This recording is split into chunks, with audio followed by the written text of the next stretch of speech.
Good day, family. As we continue our teaching on seeing Christ in the tabernacle, today we'll begin to talk about the Ark of the Covenant. This teaching will be broken down into a few parts because there's so much to be said. But let's begin with the scriptures. Exodus chapter 25, verses 10 through 22. And they shall make an ark of shittim wood. 2 cubits and a half shall be the length thereof, and 1 cubit and a half shall be the breadth thereof, and 1 cubit and a half shall be the height thereof. And thou shalt overlay it with pure gold, within and without shalt thou overlay it, and shall make upon it a crown of gold round about. And thou shalt cast 4 rings of gold for it, and put them for the 4 corners thereof. And 2 rings shall be in the one side of it, and 2 rings in the other side of it. And thou shalt make staves of shittim wood, and overlay them with gold. And thou shalt put the staves into the rings by the sides of the ark, that the ark may be borne with them. And the staves shall be in the rings of the ark, and they shall not be taken from it. And thou shalt put into the ark of the testimony which I give thee, and thou shalt make a mercy seat of pure gold. 2 cubits and a half shall be the length thereof, and 1 cubit and a half the breadth thereof. And thou shalt make 2 cherubims of gold, of beaten work shalt thou make them, in the 2 ends of the mercy seat, and make 1 cherub on the one end, and the other cherub on the other end. Even of the mercy seat shalt thou make the cherubim on the 2 ends thereof. And the cherubim shall stretch forth their wings on high, covering the mercy seat with their wings, and their faces shall look one to another. Toward the mercy seat shall the faces of the cherubims be. And thou shalt put the mercy seat above upon the ark, and in the ark thou shalt put the testimony that I shall give thee. And there will I meet with thee, and I will commune with thee above the mercy seat from between the 2 cherubims which are upon the ark of the testimony, of all the things I will give thee in the commandment unto the children of Israel.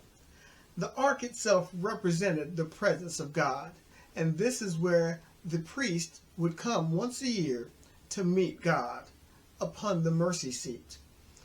There's just so much to be said, but today what I want to talk about is that the ark was a place where they met God.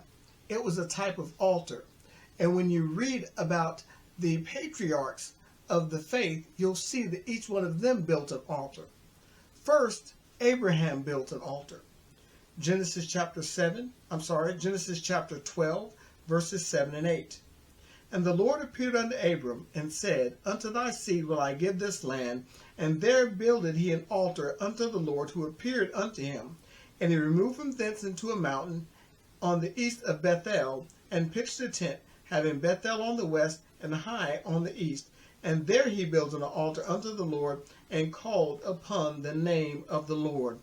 So we see here, God began to speak to Abraham, and Abraham began to build altars. What? As a place where he would call on the Lord, a place where he could commune with and meet the Lord.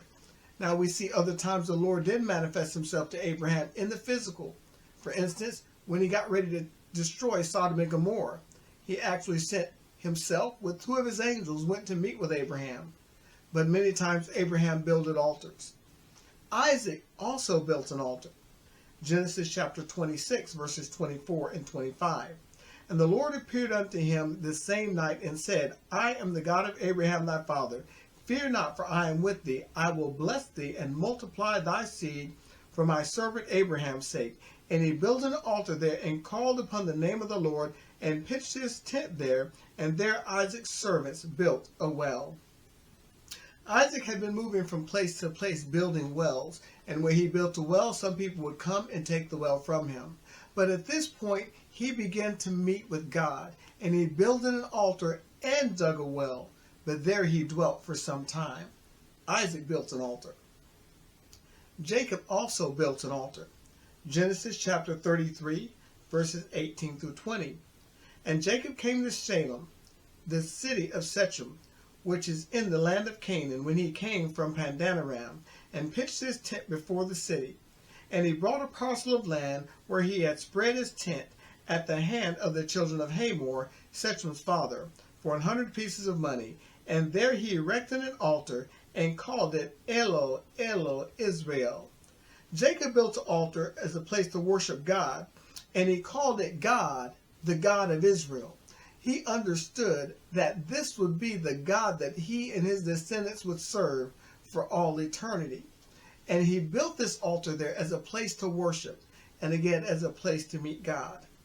And finally, he built another altar, as we see in Genesis chapter 35, verses 6 and 7. So Jacob came to Luz, which was in the land of Canaan, that is Bethel, he and all the people that were with him, and he built there an altar, and called the place El Bethel, because there God appeared unto him when he fled from the face of his brother. Jacob built an altar here at Bethel, and he had called the place Bethel because it was a place where he had fled from Esau, and he found a place and went to sleep and used some rocks for a pillow. And what happened when he slept, he saw a vision of angels ascending and descending upon a ladder. And he saw the ladder going up into God. And when he woke up, he just thought what a great sight that was, that he was indeed in the house of God. And that's what Bethel stands for, the house of God. He understood that God would be with him, and that the angelic presence was there always to be with him and protect him. That brings us to our next point, when we begin to talk about the ark. The cherubims that were above the ark and what they symbolize. We hope you continue to watch the teachings. God bless you and have a good day.